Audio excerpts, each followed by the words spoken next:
अब एसईको एक्जाम पनि सक्यो। 3 मन्थ्सको बिदामा तपाई टाइम पास गर्ने कि अर्निङ स्टार्ट गर्ने? अर्निङ त गर्न मन छ, तर जम्मा म 10 पास गरेको छु, कस्तो खालको जब पाउने होला मैले? त्यो भन्दा बेस्ट म बिजनेस स्टार्ट गर्छु। बिजनेस स्टार्ट गर्नको लागि पनि त बजेट छैन होला। अब यो खण्डमा के गर्ने त? यदि यो खण्डमा के गर्ने भनेर सोच्दै हुनुहुन्छ भने जम्मा हजुरको 2-5 हजारको इन्भेस्टमेन्टमा तपाईको सामान हामी चाइनाबाट नेपालसम्म ल्याइदिने छौं। अल्सलर इम्पोर्ट एक्सपोर्टले यङ एन्टरप्रेन्योर्सहरुलाई फोकस गरेर यो सुविधा लिएर आइसकेको छ। लजिस्टिक कम्पनीज जसले 100 केजी भन्दा तलको सामान म नलिएर आउने भनेर भन्छ भने अल्सलर इम्पोर्ट एक्सपोर्टले जम्मा हजुरको 10-5 हजार देखि लिएर 2-5 हजारको सामान पनि आनन्दका साथ नेपालसम्म ल्याइदिनेछ।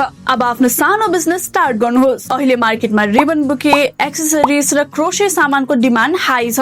अथवा गर्मी आउँदैछ, म घरमै बसेर शीनको लुगाहरूको कन्टेन्ट बनाएर चाहिँ सेल गर्छु भनेर सोच्दै हुनुहुन्छ भने पनि तपाईले शीनबाट पनि सामान लिएर आउन सक्नुहुन्छ। Alibaba, Ali express, made in चाइनाबाट डाइरेक्ट तपाईले अर्डर गर्न सक्नुहुन्छ। डेलिभरी, कस्टम, डकुमेन्ट, पेमेन्ट सबै हामी ह्यान्डल गर्नेछौँ। तपाईको काम भनेको अर्डर गर्नु हो। अब यो विधालाई वेस्ट जानु नदिनुहोस्। अल्सलर इम्पोर्ट एक्सपोर्टको बारेमा बेस्ट कुरा भन्दाखेरि यदि तपाईको सामान चाइनाबाट नेपाल ल्याउने क्रममा मिसप्लेस अथवा ड्यामेज भएको खण्डमा हामी रिफन्ड पनि प्रोभाइड गर्नेछौँ। त्यसैले अर्डर गर्न चाहनुहुन्छ भने थप जानकारीको लागि स्क्रिनमा दिएको नम्बर अथवा फास्ट कम्युनिकेसनको लागि हजुरले हाम्रो इन्स्टाग्राममा पनि मेसेज गर्न सक्नुहुन्छ। हाम्रो अफिस जोरपाटी बेसी गाउँमा रहेको छ। If you want to visit, you are welcome.